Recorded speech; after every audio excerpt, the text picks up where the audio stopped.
ஆதி foundation சார்பில் மருதம்நெல்லி polytechnic கல்லூரியில் இரத்த தான முகாம். இண்டூர் நத்தஅள்ளி பகுதியில் அமைந்துள்ள மருதம்நெல்லி பாலிடெக்னிக் கல்லூரியில் இரத்த தான முகாம் நடைபெற்றது.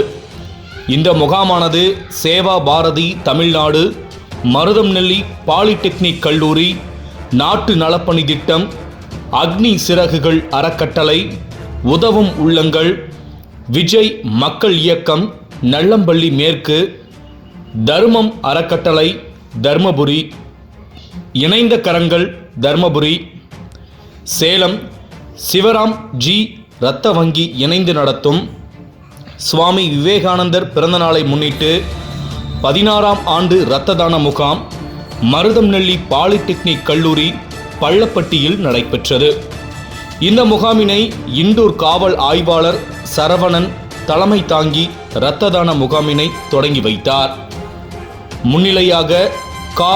கோவிந்த், மருதம்நெல்லி கல்வி நிறுவனங்களின் தலைவரும் ஆதி ஃபவுண்டேஷன் இயக்குனருமான ஆதி மூலம், கல்லூரியின் முதல்வர் நா. மகேந்திரன் மற்றும் பேராசிரியர்கள், மாணவர்கள் இதில் கலந்து கொண்டனர். 97க்கும் மேற்பட்ட மாணவர்கள் இரத்த தான முகாமில் கலந்து கொண்டு இரத்த தானம் செய்தனர். இரத்த தானம் செய்த அனைவருக்கும் மரக்கன்றுகள், சான்றிதழ்கள் வழங்கி பாராட்டப்பட்டது.